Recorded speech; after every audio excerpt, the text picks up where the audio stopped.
এই কলজোপাৰ পৰা থোক ওলোৱাৰ লগে লগে মই বাহিৰে ঠকা দিছিলোঁ যাতে কলথোক ৰক্ষা পৰে। কিন্তু কালি আমাৰ নলবাৰী জিলাৰ বিভিন্ন অঞ্চলত বিভিন্ন গাঁৱত যথেষ্ট পৰিমাণৰ বৰষুণ হোৱাৰ বাবে মানে গছডাল ভাঙি পৰা নাই। এই কলথোকৰ পৰা আগৰ পৰা এনেকৈ ফ্ৰেণ্ডছ ওলাই আহি মাটিত পৰিছে। সম্পূৰ্ণ ই পৈণত হোৱা নাই, তথাপিও মধ্যমীয়া হৈছে। আমি ইয়াক নেচাৰেলি পকাব লাগিব আৰু তাৰপিছত খাদ্য হিচাপে গ্ৰহণ কৰিব লাগিব।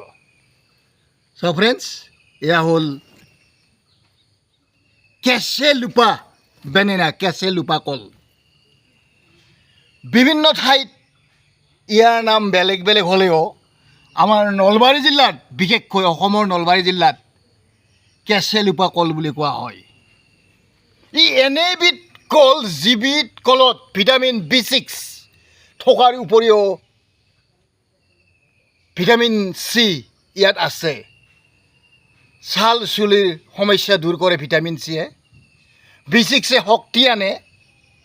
ইয়াত মিনাৰেল পটেছিয়াম আছে, মেগনেছিয়াম আছে, মেংগানিজ আছে।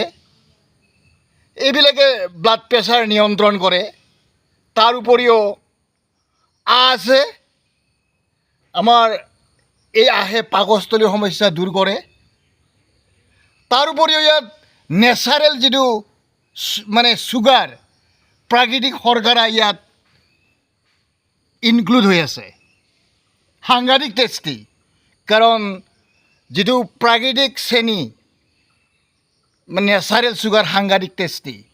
আৰু ডায়েবেটিছ হোৱা ৰোগীয়েও এই কল বিশেষকৈ সদায় একোটাকৈ গ্ৰহণ কৰিব পাৰিব।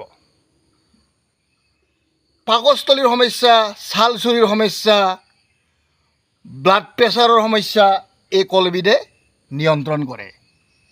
এনেকুৱা টেষ্টি কল নাম আছে অসমত, বিশেষকৈ নলবাৰী জিলাত কেচেলোপা কল। বিভিন্ন মাংগলিক কাৰ্যত এই কল ব্যৱহাৰ কৰা হয়। যে আপোনালোকে এনে কল বিশেষকৈ ৰোপণ কৰিব, অসমত সংৰক্ষণ কৰিব আৰু খাদ্য হিচাপে, নেচাৰেল খাদ্য হিচাপে আপোনালোকে গ্ৰহণ কৰিব। চাওক ফ্ৰেণ্ডছ, এয়া হ'ল কেচেলোপা বেনেনা। ধন্যবাদ ফ্ৰেণ্ডছ, ধন্যবাদ।